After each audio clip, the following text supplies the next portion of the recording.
monde, j'espère que vous allez bien. On se retrouve du coup pour la vidéo partie 2 de ma FAQ parce que vous avez été nombreuses et vous m'avez posé beaucoup de questions. Du coup j'ai dû couper la vidéo en deux parties parce que ça aurait été trop long. Donc voilà, on reprend avec les dernières questions que j'ai eues sur ma vidéo du coup FAQ.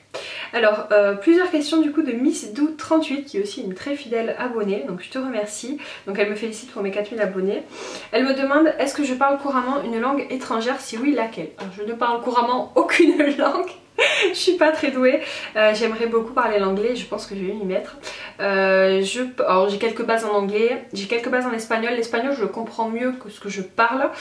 Et le gitan aussi, parce qu'il y a du gitan, c'est pas une langue qu'on apprend, mais du coup pour ceux qui ont des origines, voilà, vous le savez. Je ne parle pas gitan mais je le comprends, voilà, je pourrais pas vous expliquer pourquoi mais c'est comme ça. Mais sinon non, j'ai aucune autre langue que je parle. Si tu pouvais aller habiter à l'étranger, dans quel pays ça serait? Ça c'est une très bonne question, comme je vous l'ai dit, moi je ne me vois pas habiter ailleurs. Mais si vraiment je devais partir à l'étranger, je pense que j'irais aux États-Unis.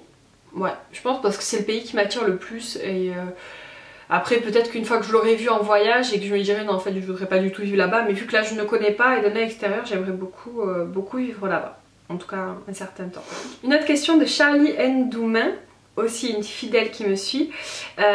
Super heureuse pour tes 4000 abonnés, tu les mérites, c'est très gentil ma belle. Petite question, quel est le pays que tu aimerais visiter dans les 5 prochaines années? Donc je sais pas si c'est quel est le pays, je pense que c'est les pays parce que tu as mis un S.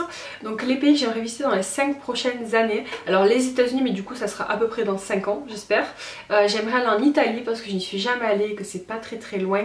J'aimerais aller en Grèce aussi. Ça a l'air magnifique. J'aimerais aussi aller en Corse, j'y suis déjà allée, c'est la France et pour le coup c'est pas notre pays, mais voilà, j'aimerais bien y aller parce que j'y suis allée quand j'étais jeune et c'était très joli là-bas. Oui, non, après je suis pas spécialement d'autres pays en tête, mais en fait j'aimerais voyager tout simplement. Puis dans les 5 dernières années ça fait court quand même parce que vu qu'on a d'autres projets, on va dire pour les prochaines années, on va pas pouvoir partir très loin. Dans les 5 prochaines années en tout cas. Mais après je pense qu'on fera d'autres voyages. Moi j'aimerais bien aller en Afrique, j'aimerais bien aller au Japon ou en Chine, aller en Inde. Enfin voilà, il y a énormément de pays que j'aimerais visiter. Mais dans les 5 prochaines années ça va être just. Donc je dirais oui l'Italie, peut-être retourner en Angleterre. Parce que j'y suis déjà allée mais j'aimerais bien y retourner. Et voilà les États-Unis. Alors on va passer à la série de questions d'Amandine Parutat Suarez, qui est aussi une très fidèle de la chaîne. Il y en a beaucoup, je reconnais vos pseudos et je sais que vous êtes très présentes, donc voilà, je vous remercie, je vous fais des bisous à toutes et à tous, mais je crois que vous êtes plutôt des filles. Donc elle me demande, quelle est la plus belle chose que t'as apporté ou t'apporte YouTube? YouTube, la plus belle chose que ça m'a apporté, ben, c'est vous, tout simplement, c'est l'échange avec vous, mes abonnés, et aussi l'échange avec les autres youtubeuses. Ça m'a amené énormément de choses, déjà de rapports humains. Et même en dehors voilà, de l'amitié qui se crée quand même entre nous, il y a aussi tout ce que ça m'a appris en suivant pour le coup d'autres chaînes. Par exemple, je vais vous donner un exemple, mais le fait est de manger mieux, d'acheter des aliments plus sains, c'est parce que je l'ai vu chez d'autres mamans que j'ai vu qu'il y avait des produits des fois pas très chers qu'on peut acheter, qui sont bio par exemple.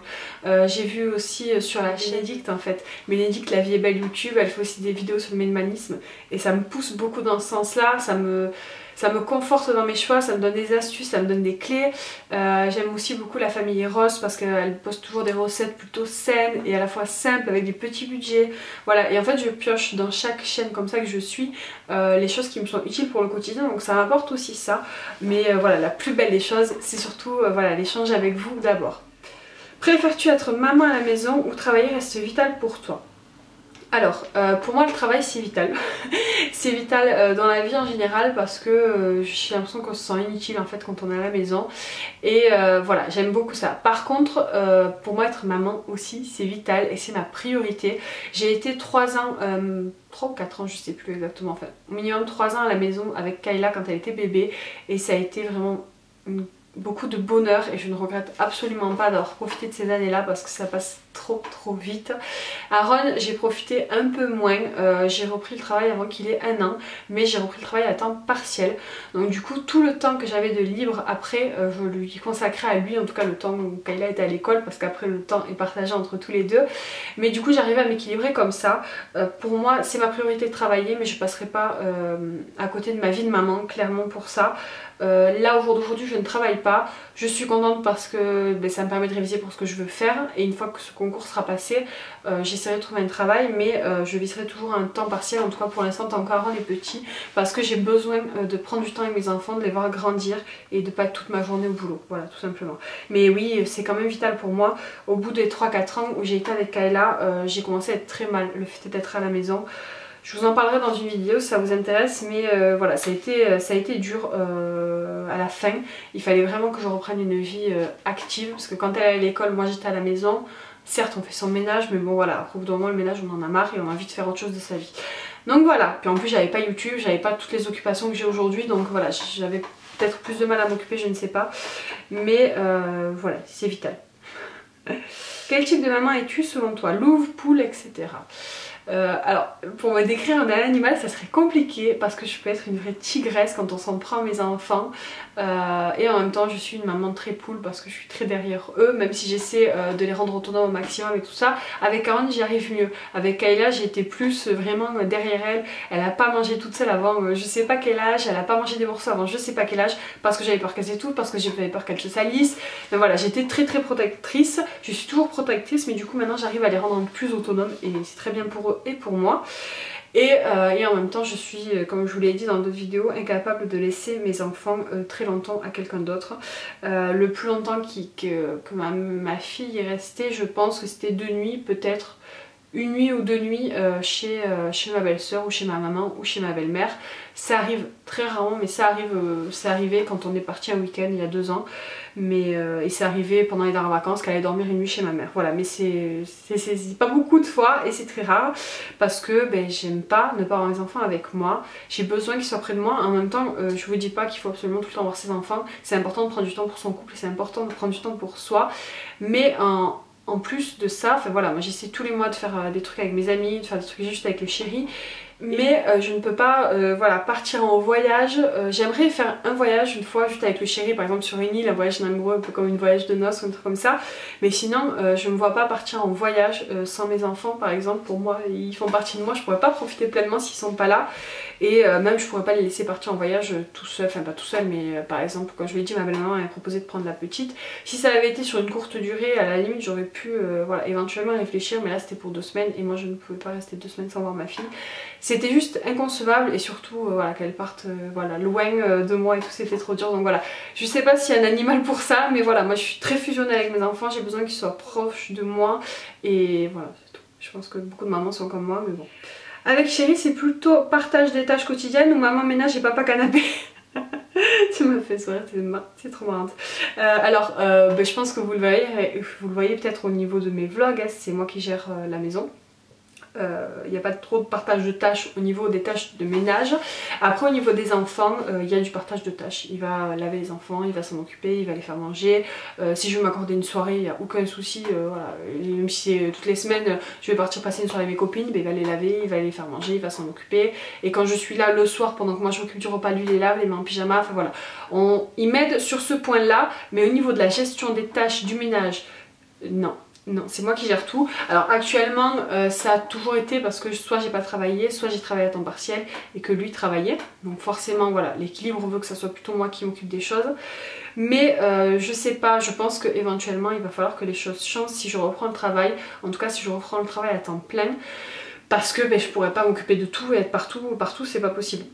Mais du coup voilà, je pense qu'il m'aidera sur certaines choses. Si lui par exemple finit plus tôt, il pourra s'occuper du repas. Il y a certaines choses qu'il a du mal à faire, il y a certaines choses qu'il aura plus de facilité à faire. Donc voilà, mais on va dire que c'est moi qui gère quand même la plus grande partie et c'est moi qui le veux bien. Donc voilà, je vais pas me plaindre. Si tu devais décrire ta famille en 3 mots, quels seraient-ils? Amour, bonheur et... Amour, bonheur déjà, c'est pas mal. Et le 3e mot, pour décrire ma famille, unité. Voilà, unité. Amour, famille, amour, bonheur et unité. Parce qu'on fait un tout, on est ensemble, on est une équipe. Que ce soit moi et le chéri ou moi et le chéri et les enfants. Et voilà, on est unis ensemble dans les difficultés du quotidien et dans les grandes joies aussi du quotidien. Ce sont très intéressantes tes questions.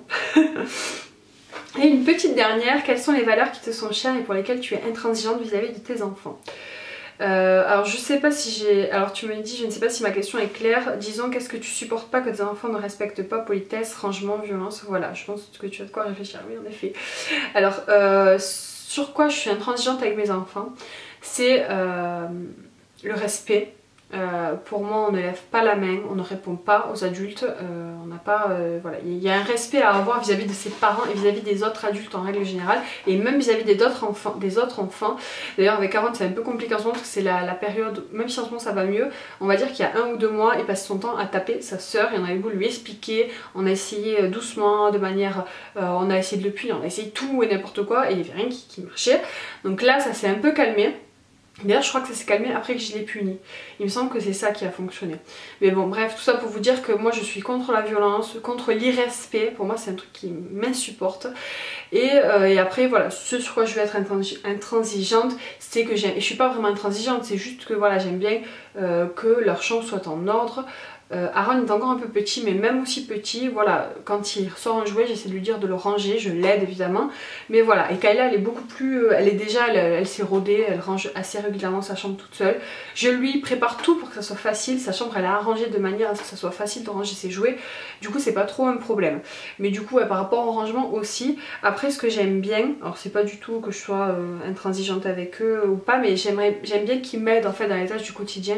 J'aime bien prendre Aaron et qu'il fasse à manger avec moi, ou Kayla, et j'aime bien qu'ils m'aident à débarrasser, des choses comme ça. Mais après je vais pas être voilà, très dure sur ça. S'ils ont pas envie, ben, c'est pas grave, c'est pas une règle, c'est juste s'ils ont envie, ben, ils le font, voilà, tout simplement. Je sais pas si j'ai répondu à ta question, j'espère. Alors Sarah qui me dit félicitations pour tes 4000 abonnés, tu mérites plus. C'est très gentil ma belle. Ah oui, bon c'est toujours la même question. Alors une question de Elvira Santiago. Je voulais savoir si tu envisageais d'avoir un autre enfant. Donc j'ai répondu dans la partie 1 de la vidéo, mais je vais peut-être le répéter ici du coup. On n'envisage pas spécialement d'avoir un autre enfant pour l'instant. On n'est pas fermé, peut-être qu'on en fera un autre, mais ça sera pas pour maintenant, ça sera pas dans les 5 ans à venir. Je ne vais pas dire c'est sûr parce qu'on sait jamais, mais c'est pas prévu pour l'instant parce que voilà, on en a 2, on a une fille et un garçon, on a l'appartement, on a la voiture, on a tout qui va bien et voilà, j'ai pas très envie qu'un enfant partage sa chambre.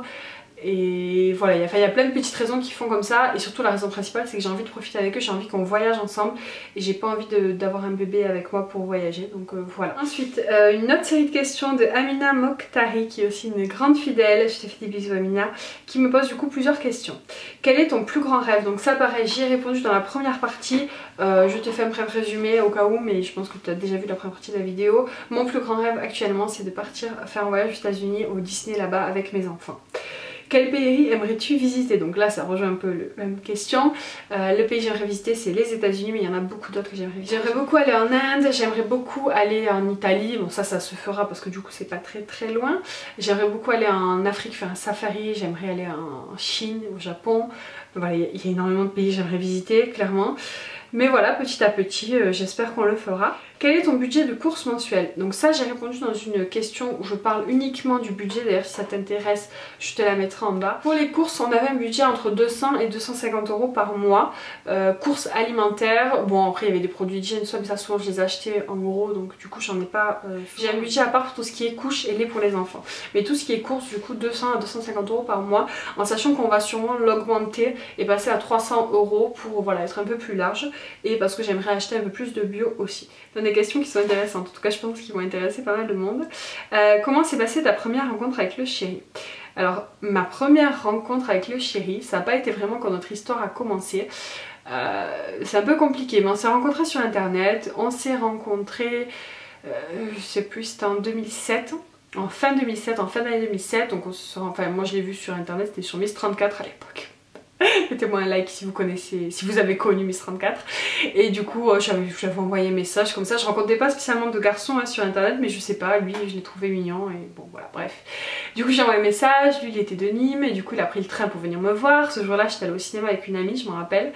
Et du coup après on avait passé l'après-midi ensemble, on avait discuté, bon on était un peu sortis ensemble, mais voilà, on avait passé la journée tous les deux comme si on était un couple. Et bon on était jeunes, j'avais 17 ans, 18. J'avais 18 je crois que j'avais 18 ans. Et du coup voilà, et puis après on avait dit bon on se reverra dans 1 ou 2 semaines parce qu'il n'avait pas le permis, il fallait qu'il vienne en train et voilà. Et en fait la semaine d'après il m'avait dit qu'il pouvait pas, qu'il devait aller voir des copains et moi je m'étais vexée et du coup j'avais dit bon c'est bon, ne viens plus me voir et voilà. à quel point je suis compréhensive comme fille. Et du coup voilà, donc notre petite histoire s'était arrêtée là. Et donc après il m'a rappelé 3 mois après prendre mes nouvelles, et puis après il m'a rappelé 3 mois après encore, et il m'a demandé si j'étais avec quelqu'un, mais entre temps on se communiquait pas, et il m'avait juste, voilà, tous les 3 mois il prenait mes nouvelles. Et du coup au bout de 6 mois il m'avait rappelé, il m'avait dit est-ce que tu es célibataire et tout, moi je pense toujours à toi, etc. Et du coup on s'était revus, et c'est là vraiment que notre histoire a commencé. On a commencé à se voir à ce moment là, c'était en juin 2008, donc oui ça va faire 10 ans en juin. C'est énorme. Et du coup voilà, donc on a commencé à se voir, et puis on s'est jamais arrêté. On s'est fiancés 3 mois après, enfin on s'est fiancés, il m'a fait sa demande de fiançailles 3 mois après, on s'est fiancés 9 mois après, et on s'est jamais mariés. On a vécu plein de choses, et puis voilà, on a eu des enfants, et puis voilà, la vie passe vite, et voilà, tout simplement. Et alors la question est, comment tu as eu le déclic pour avoir tes enfants? Alors moi j'ai toujours voulu avoir des enfants, mais j'en voulais tard. C'est ironique, mais j'en voulais tard.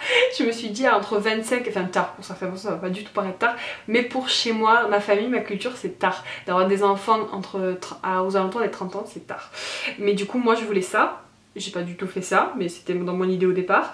Et pourquoi j'ai eu le déclic en fait, c'est que c'est l'amour tout simplement. Le fait d'être avec mon homme, de l'aimer.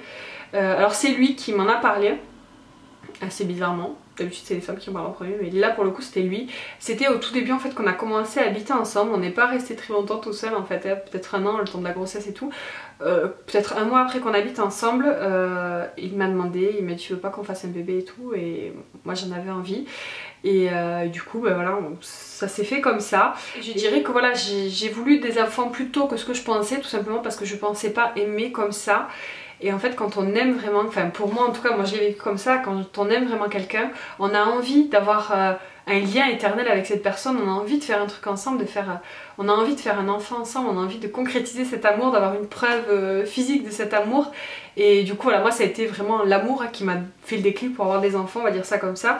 Même si c'est pas moi vraiment qui au moment même ai dit on en fait un à ce moment là, voilà, j'étais prête et j'en avais envie. Bien évidemment certaines personnes te paraissent indiscrètes, je comprends qu'ils ne répondent pas, non c'est pas du tout indiscret, c'est juste notre histoire, il n'y a pas de souci. Donc voilà, je te remercie pour tes questions, c'était intéressant. Alors, une autre série de questions de Sonia Family.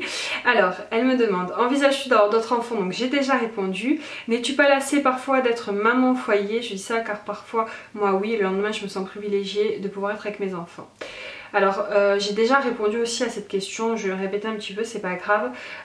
Oui, je pense qu'on est privilégié quand on est maman au foyer, mais d'un côté c'est très dur aussi parce qu'il y a le regard aussi des autres qui dénigrent clairement le rôle de mère au foyer. Clairement on est à la maison, on fout rien, alors que clairement je trouve ça beaucoup plus fatigant d'être maman au foyer que d'être une maman qui travaille. Pour avoir vécu les deux, je peux vous dire que c'est plus dur d'être à la maison, parce qu'à la maison en fait on n'arrête pas, on n'a jamais de stop. Moi limite quand j'allais au travail, c'était ma pause, j'étais tranquille, je me reposais, j'avais pas de bruit.